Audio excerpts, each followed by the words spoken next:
하나님의 자녀된 우리들은 잠시 이 세상을 살아가는 동안 여러 가지 시험을 받습니다. 시험의 종류는 무척 다양하고 시험의 강도도 천차만별입니다.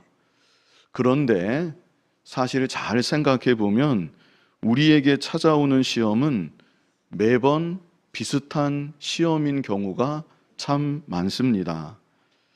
이것이 무엇을 의미할까요? 우리는 매번 비슷한 시험에 넘어지고 또 넘어진다는 것입니다. 다시 말해, 나의 어느 한계 이상을 쉽게 뛰어넘지 못한다는 것입니다. 학생으로 말하면 매번 똑같은 문제에 틀리고 또 틀리고 매번 똑같은 문제 때문에 낙제하고 또 낙제하는 것과 같습니다. 그리고 하나님은 그런 우리를 그냥 내버려 두지 아니하십니다. 잠시 이 세상을 살아가는 동안 우리가 온전하게 통과하지 못하는 똑같은 시험을 주시고 또 주십니다.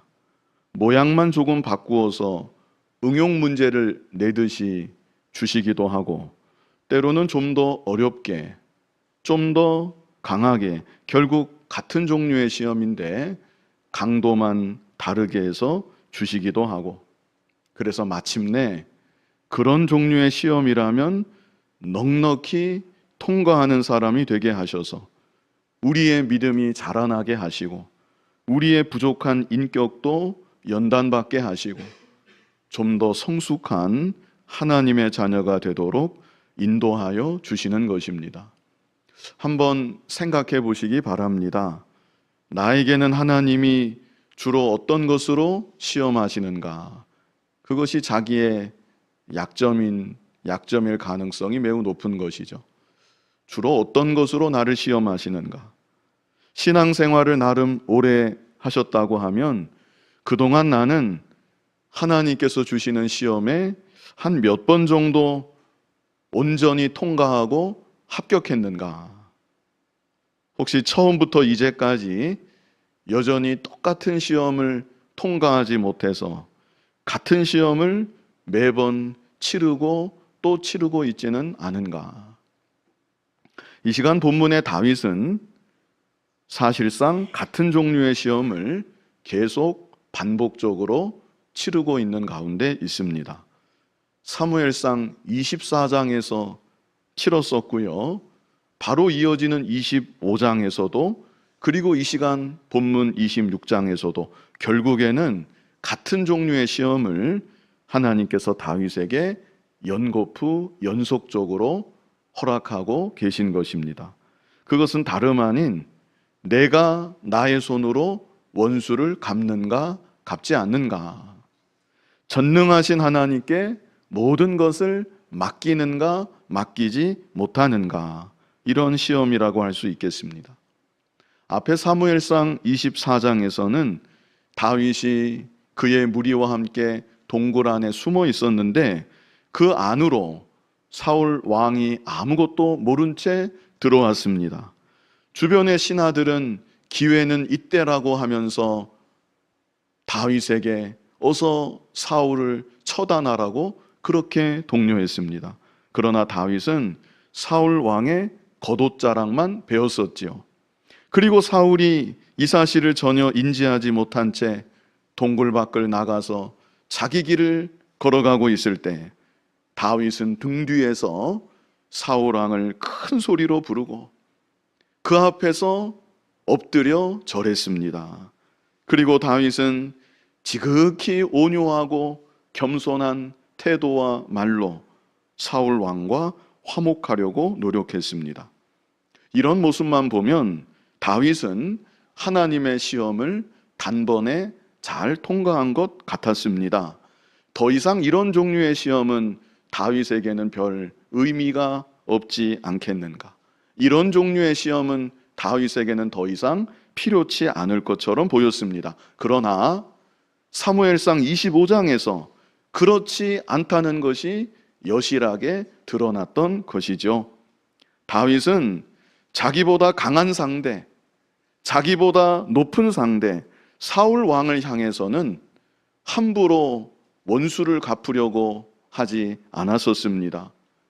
오히려 그 앞에 엎드려서 예의를 갖추고 공손했습니다. 그러나 자기보다 강하지 못한 상대, 자기보다 신분이 낮은 상대 나발을 향해서는 조금도 참지 못했습니다. 나발이 자신을 모욕하고 조롱하자 다윗은 격분했습니다. 하나님은 나의 재판장이시라고 바로 직전에 고백을 했는데, 하나님은 나의 재판장이시기 때문에 나는 하나님께 모든 것을 맡긴다고 바로 직전에 고백했었는데, 그 고백은 까마득히 다 잊어버리고 내가 나의 손으로 나발에 속한 남자들을 다 죽이리라 칼을 빼들고 성급하게 자기가 직접 원수를 갚겠다고 나섰던 것입니다. 다행히도 아비가일이 나타났지요. 이 지혜로운 여인 아비가일이 나타나서 다윗을 설득했습니다. 다윗 앞에 엎드려서 그 분노를 가라앉히고 다윗을 설득하고 다윗을 중재해서 다윗으로 하여금 큰 죄를 짓는 것을 이 아비가일이 막았던 것이죠. 그리고 다윗은 얼마 안 지나서 하나님께서 나발을 치시는 것을 직접 경험했습니다. 내가 직접 원수를 갚지 않아도 하나님께서 악한 자를 치시는구나. 다시 한번 원수 갚는 것은 자신의 일이 아니라 하나님의 일이라는 것을, 그러므로 자신은 모든 것을 하나님께 맡겨야 된다는 것을 뼈저리게 깨닫게 되었던 것입니다. 그러자 이제 하나님께서 바로 연이어서 똑같은 종류의 시험을 다시 다윗에게 주십니다. 심화학습이라면 심화학습이라고 할 수 있을 것 같습니다. 3번 연거푸, 이제 더 이상 이런 종류의 시험 때문에 발목 잡히지 않도록, 이런 종류의 시험은 완전히 극복하라고, 정말 이런 면에 있어서는 성숙한 하나님의 사람으로 하나님께 모든 것을 맡기는 신정 왕국의 지도자로서의 면모를 갖추라고 하나님께서 다시 한번 다윗을 연단하시는 것입니다. 자, 본문 1절 같이 한번 읽어보겠습니다. 10사람이 기브아에 와서 사울에게 말하여 이르되 다윗이 광야 앞 하길라산에 숨지 아니하였나이까 하매. 10사람이 다윗을 사울에게 밀고 하는 것이죠. 앞에서도 이런 장면이 있었습니다. 사무엘상 23장 19절이었는데요. 거기에서도 10사람이 다윗을 사울에게 밀고 한 바 있었고, 이번에도 이 10사람들이 다윗을 밀고 하고 있습니다. 전에 말씀드렸던 대로 이 10사람들은 다윗과 같은 유다 지파였습니다. 그렇다면 왜 10사람들은 이렇게 2번이나 같은 지파인 다윗을 도와주지는 못할 망정 밀고 하는 것일까? 근본적으로는 믿음이 없어서 그런 것이죠.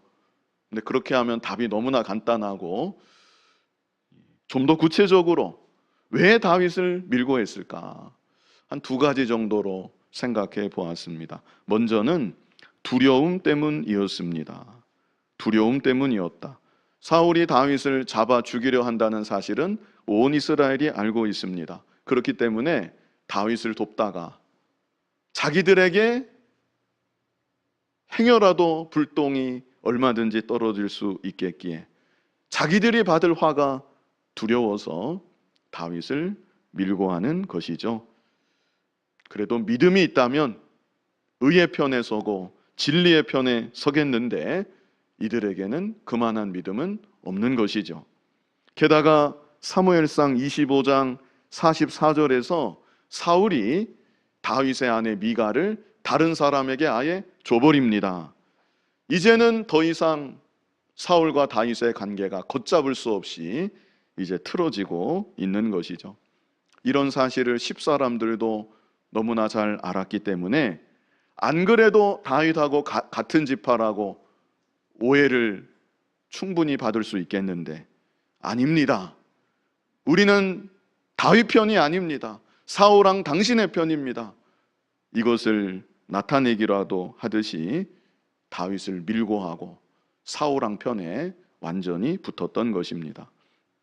그래서 이렇게 자기들에게 미칠 화가 두려워서 두려움 때문에 다윗을 밀고 했다. 또 다른 이유는요, 시기심 때문이 아니었겠는가 생각해 보았습니다. 시기심 때문. 같은 지파라고 그랬습니다. 같은 지파이기 때문에 어떤 면에서는 자기 지파에서 왕이 나온다는 것이 참 좋은 면도 있겠지만 또 다른 한편으로는 아는 사람입니다.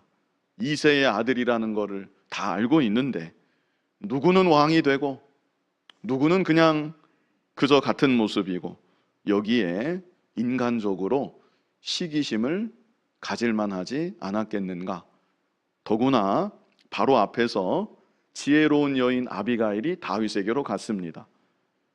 아비가일의 남편이었던 나발은 엄청난 부자였는데 그 재물이 다 다윗에게로 간 것입니다. 이것도 역시 시기할 만한 또 다른 요인이 아니었겠는가. 내가 모르는 사람이, 왜 우리말에도 사촌이 땅 사면 배가 아프다고, 모르는 사람이 땅 사는 건 아무 상관이 없는데 내가 잘 아는 사람이 땅을 사니까 배가 아프다고, 그런 속담이 있지 않습니까? 같은 지파인 이 잘 아는 다윗에게 그 많은 재산이 가는 것을 볼 때 역시 시기심을 어느 정도는 갖지 않았겠는가. 그래서 이렇게 두 가지, 두려움 때문에, 시기심 때문에 믿음을 쓰지 않고 양심을 바로 쓰지 않고 다윗을 밀고 했다, 이 생각할 수 있겠습니다. 그런데 또 중요한 것은 이들이 이방인들이 아니라는 것이죠. 말씀드린 대로 다윗과 같은 유다 지파이고 하나님을 예배하는 하나님 백성들입니다.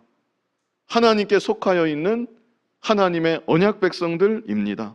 그런데 그들 안에서 이런 일이 일어나고 있다는 것입니다. 그래서 오늘날도 그렇게 악한 사람이 이런 죄를 짓는 것은 결코 아닙니다. 악한 사람이 지을 수도 있지만 꼭 그런 것만은 아니라는 것이죠. 지극히 평범한 사람, 분명 나의 동료이고 나와 함께 믿음의 길을 걷고 있는 사람, 그런 사람일지라도 한순간 두려움에 사로잡히면, 아니면 시기심에 사로잡히면 하나님의 나라를 대적하고 마귀의 종노릇을 얼마든지 할 수도 있다는 것을 우리가 또한 염두에 두어야 하는 것입니다. 그리고 그 사람이 다름 아닌 내가 될 수도 있다. 얼마든지 내가 그런 사람이 될 수도 있다. 이것을 또한 우리는 생각해야 되는 것입니다. 그러므로 우리는 언제나 내 자신을 잘 살펴봐야 합니다. 지금 내가 하나님의 나라를 진정으로 위하고 있는 사람인지, 아니면 하나님의 나라를 혹시라도 몇 가지 이 육신적인 감정 때문에 대적하고 있는 그런 모습은 아닌지 우리 자신을 살펴봐야 되는 것이죠. 아무튼 10사람들 유다 지파인데 같은 지파인 다윗을 2번씩이나 밀고 했다.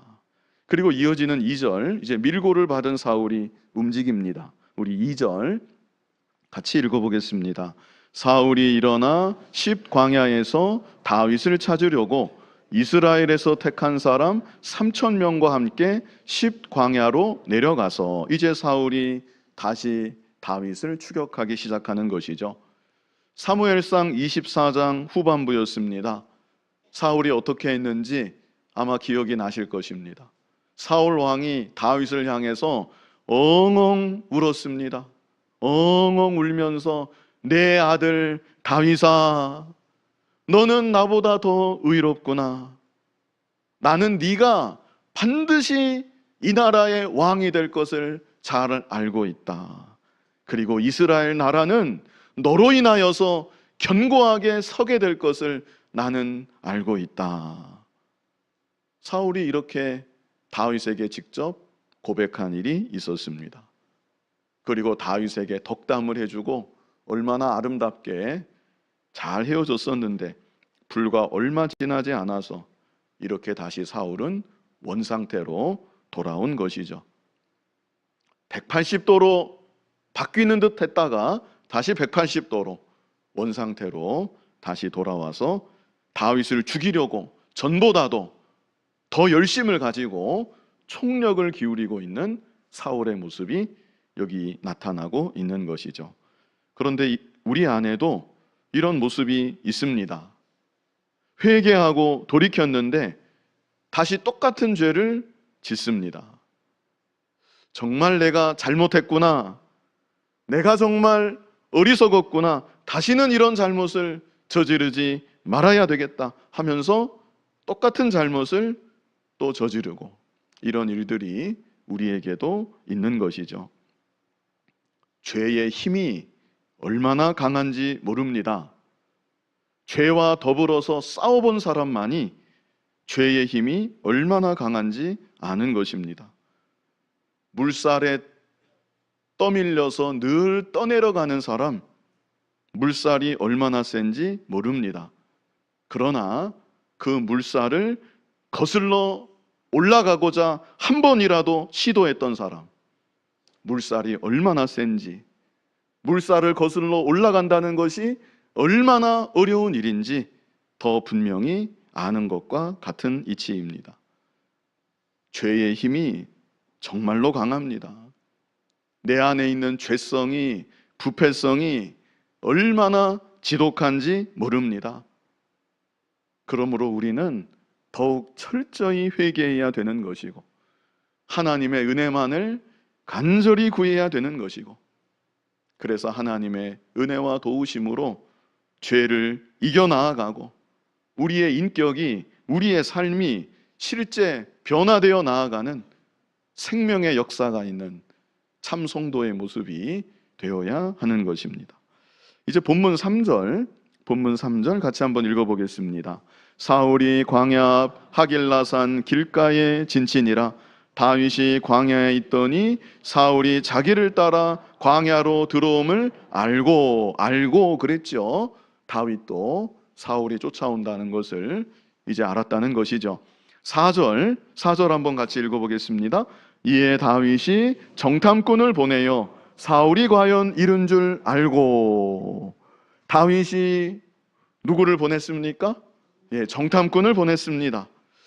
앞에 24장에서는 이런 대목이 없었습니다. 24장만이 아니라 앞에 사울에게서부터 계속 쫓겨왔던 다윗이었지만 정탐꾼을 보냈다는 대목은 여기에 처음 나옵니다. 사무엘상 24장에서는 사울이 다윗을 추격할 때 다윗이 두려워서 그 무리들과 함께 동굴 안에 숨어 있었습니다. 그런데 이번에는 다윗이 숨는 것이 아니라 정탐꾼을 보내서 사울과 이 군사들의 동태를 면밀히 파악하고 있는 것이죠. 이것이 우리에게 무엇을 시사하는가? 이것은 다윗의 무리들이 점점 조직화되어 가고 있다는 거. 뭐라 그럴까? 군대로서 그 면모를 갖추어 가고 있다는 거. 다윗도 마찬가지입니다. 한 무리의 지도자로서 그 역량을 갖추어 가고 있다는 거. 이것을 보여주고 있는 것이죠. 그리고 더 중요한 것은 다윗의 마음 상태입니다. 이제는 다윗이 전처럼 사울의 추격을 그렇게 두려워하지만은 않는다는 것입니다. 그동안 여러 차례 계속되는 시험을 통하여서 연단이 되었기 때문에 다윗의 마음이 많이 담대해진 것을 우리가 또한 엿볼 수 있는 것이죠. 오늘날 우리들도 여러 가지 시험을 통해서 단련이 되는 것입니다. 시험이 없는 게 좋은 게 아니라 여러 가지 시험을 겪으면서 그 시험을 통과하면서 우리의 믿음이 단련이 되고 우리의 인격이 연단이 되고 점점 더 굳건한 믿음의 사람으로 만들어지고 세워지게 되는 것입니다.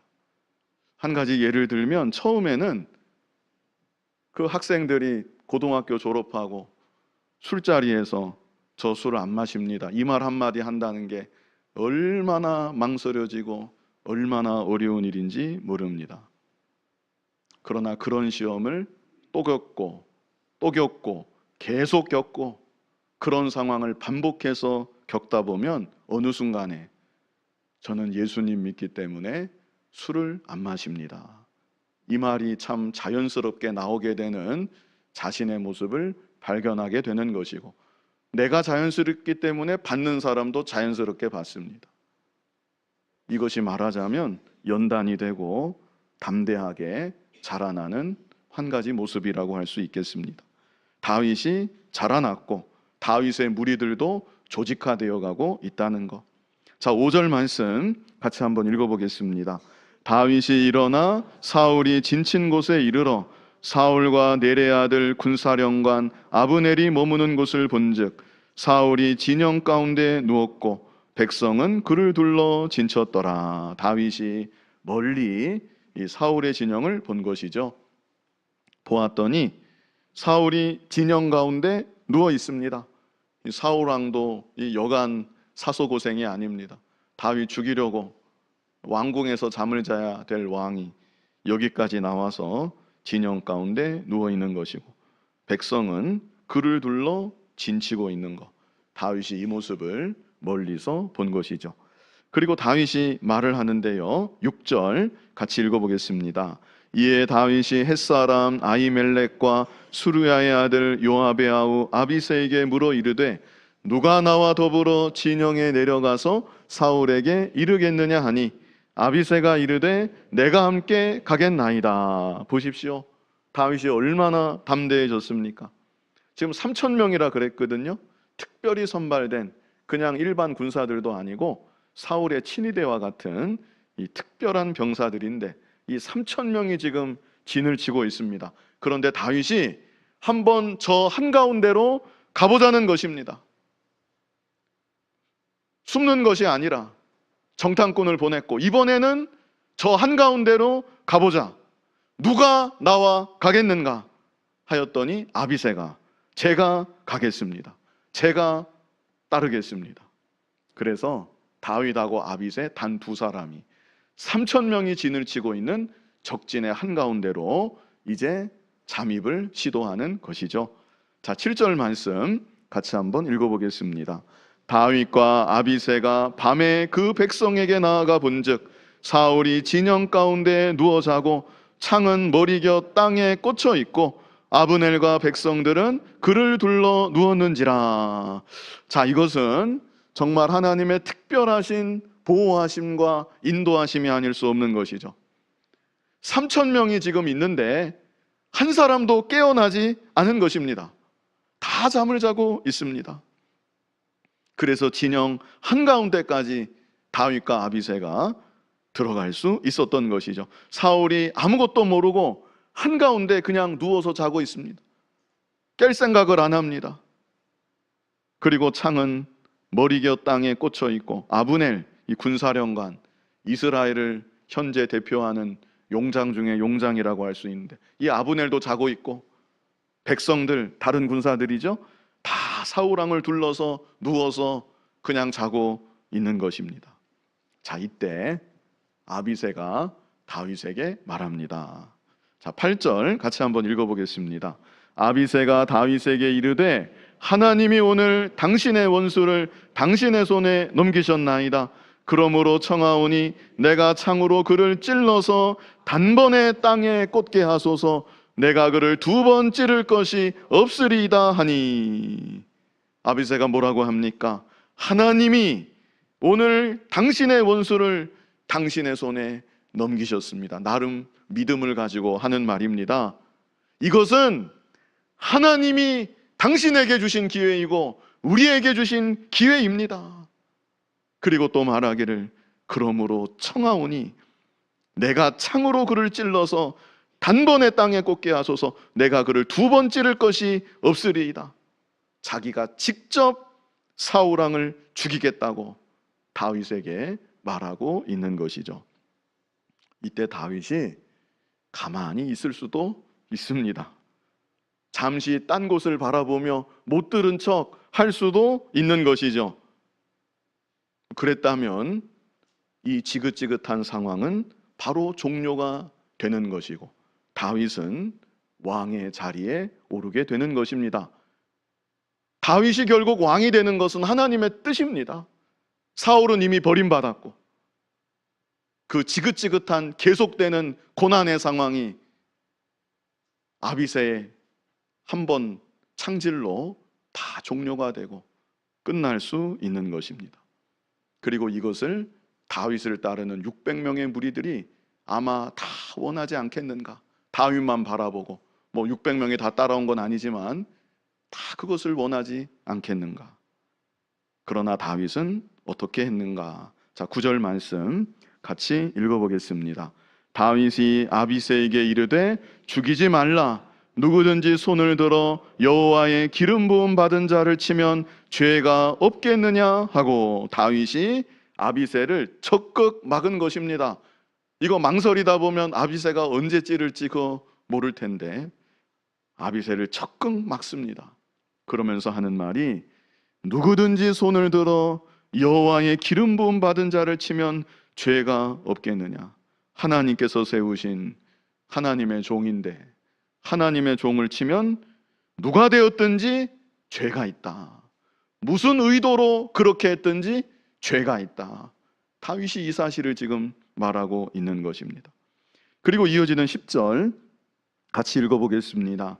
다윗이 또 이르되 여호와께서 살아계심을 두고 맹세하노니 여호와께서 그를 치시리니 혹은 죽을 날이 이르거나 또는 전장에 나가서 망하리라. 하나님께 맡겨야 된다는 것입니다. 하나님께서 세우신 하나님의 종인데 하나님께서 그 종을 친히 치실 것이다. 이것을 다윗이 말하고 있는 것이죠. 지금 똑같은 상황 가운데 있는 아비새는 이것은 하나님이 주신 기회입니다. 아비새가 나름 자기의 믿음과 자기의 양심을 가지고 내린 이 판단이고 결정입니다. 이것은 하나님이 우리에게 주신 기회입니다. 하나님이 우리에게 기회를 주셨고 우리는 이 기회를 놓쳐서는 안 됩니다. 그것이 우리를 위하는 길이고 하나님의 나라를 위하는 길입니다. 아비새는 이렇게 생각하고 판단했던 것이죠. 그러나 다윗은 아니다. 이것은 기회가 아니라 하나님의 시험이다. 24장에서도 25장에서도 반복되었던 시험이 또 여기에서도 이 상황에서도 반복된다는 것을 다윗은 알았던 것입니다. 이것은 기회가 아니다. 이것은 나에게 주시는 하나님의 시험이다. 그렇다면 우리 입장에서 기회인지 시험인지 판별하는 기준이 무엇인가? 다른 게 없습니다. 그 기준은 다름 아닌 하나님의 뜻입니다. 하나님의 뜻이 무엇인가? 하나님의 뜻은 원수를 자기 손으로 갚지 않는 것입니다. 그것이 하나님의 뜻입니다. 하나님의 뜻은 하나님께서 세우신 왕을 자기가 직접 손을 대서 처단하지 않는 것입니다. 그게 하나님의 명백한 뜻입니다. 그동안 내가 이 사람 때문에 얼마나 고생을 했는지, 이 사람 때문에 나라가 얼마나 피폐해지는지, 내가 이 사람 때문에 얼마나 많이 죽을 고비를 넘겼는지, 이 사람이 얼마나 악한 사람인지, 내가 이 사람을 처단하면 얼마나 많은 사람들이 기뻐하겠는지, 이것은 절대적인 기준이 될 수 없는 것입니다. 절대적인 기준은 오직 하나, 그것은 하나님의 뜻이고 하나님의 말씀입니다. 하나님께서 이 일을 다른 사람이 아니라 내 형편이 아니라 하나님께서 이 일을 기뻐하시겠는가, 기뻐하지 아니하시겠는가? 이것이 절대적인 기준인 것이죠. 오늘날 우리들에게도 하나님은 분명한 기준을 주셨습니다. 기록된 말씀을 통해서 너무나도 명백한 기준을 우리에게 주신 것입니다. 그러므로 우리들도 다른 기준이 아니라 오직 말씀을 기준으로 무엇이 옳은지 무엇이 그른지 분별해야 되는 것이고, 오직 말씀을 기준으로 말씀대로 바른 길을 힘써 걸어가야 되는 것입니다. 이제 다윗은 이 일을 통하여서 하나님의 뜻이 그에게 더욱 분명한 기준이 되고 오직 하나님의 뜻대로만 나라를 다스리는 신정 왕국의 지도자로서의 자격을 조금이나마 더 갖추게 되는 것입니다. 나발과의 경험에서처럼 내가 모욕받는다 할지라도, 내가 조롱받는다 할지라도, 곁에 있는 아비새와의 관계를 통한 경험처럼 충신의 마음을 실망시키는 일이 있다 할지라도, 또 자신에게도 자신이 계속 고난받는 상황에 처한다 할지라도 그것은 절대적인 기준이 아니고 오직 하나님의 뜻을 기준으로 삼고 하나님 기뻐하시는 뜻대로만 순종하고 그리고 그 모든 결과는 하나님께 맡기는 그런 믿음의 사람으로 다윗이 조금이나마 더 연단받게 되는 것이죠. 그러나 아직 시험이 다 끝나지는 않습니다. 계속 시험이 반복되고 정말 이스라엘의 길이 남을 표본이 될 만한 왕으로 삼기 위해서 하나님이 다윗을 계속 시험하십니다. 그리고 마침내 왕이 되었지만 그래도 다윗이 몇 번을 큰 실수를 왕이 되어서 저지르죠. 우리 인간이 이렇게 연약하고 악한 것입니다. 자, 아무튼 이번에는 다윗이 시험을 잘 통과한 것 같습니다. 11절 말씀 같이 읽어보겠습니다. 내가 손을 들어 여호와의 기름 부음 받은 자를 치는 것을 여호와께서 금하시나니 너는 그의 머리 곁에 있는 창과 물병만 가지고 가자. 창과 물병만 가지고 가자. 이것은 다윗이 끝까지 사울 왕의 마음을 좀 움직여 보고자, 자기가 움직일 수 있는 것은 아니지만 그래도 끝까지 최선을 다하는 그런 다윗의 의도가 있는 것이죠. 12절 같이 읽어보겠습니다. 다윗이 사울의 머리 곁에서 창과 물병을 가지고 떠나가되 아무도 보거나 눈치채지 못하고 깨어있는 사람도 없었으니 이는 여호와께서 그들을 깊이 잠들게 하셨으므로 그들이 다 잠들어 있었기 때문이었더라. 이렇게 다윗이 연속된 시험 3번 연거푸 같은 종류의 시험을 받았는데 이번에는 다윗이 이 시험에서만큼은 넘어지지 않았습니다. 오직 하나님의 뜻을 절대 기준으로 삼고 하나님의 뜻대로만 순종하고 그 이후의 모든 일은 하나님께 다 맡겼던 것이죠. 우리는 어떻습니까? 나에게는 주로 어떤 시험이 반복되고 있습니까? 반복되는 시험, 늘 그 시험에 넘어지지 말고 시험 가운데 연단을 받고 시험 가운데 자라나고 마침내 시험을 넉넉히 이기는 믿음의 사람이 우리가 다 되어야 하는 것입니다. 무엇보다 중요한 것은 모든 시험 가운데 오직 하나님의 말씀이 절대 기준이 되어서 하나님 말씀대로만 순종하고 하나님께 모든 것을 맡기고 전능하신 하나님께 나는 그저 말씀대로 순종할 뿐이고 전능하신 하나님께 모든 것을 다 맡기고 나아가야 된다는 것입니다. 그래서 우리에게 찾아오는 여러 가지 시험들을 믿음으로 잘 감당하고 점점 더 성숙한 하나님의 사람으로 잘 만들어지고 다듬어지는 우리 모두가 될 수 있기를 간절히 바랍니다. 거룩하신 아버지 하나님, 우리에게도 여러 가지 하나님께서 허락하신 시험들이 찾아옵니다. 시험인 줄도 모르고 그냥 말씀 버리고 내가 편한 대로 살아오지는 않았는지 돌아보게 하여 주시고 시험을 몇 번 통과했는지 이겼는지 또한 돌아보게 하여 주시고 우리가 이 세상 살면서 당하게 되는 모든 시험들 하나님을 바라보며 하나님 말씀을 절대 기준으로 삼아 말씀을 붙잡고 말씀대로 순종하며 시험을 통과해 나아가는 우리들 되게 하여 주시고 그래서 우리의 믿음이 자라나고 우리의 인격이 다듬어지고 더욱 성숙한 하나님의 사람으로 이 세상 가운데 담대한 믿음의 사람으로 견고히 세워지는 우리들 모두가 되게 하여 주시옵소서. 예수님 이름으로 기도하옵나이다. 아멘.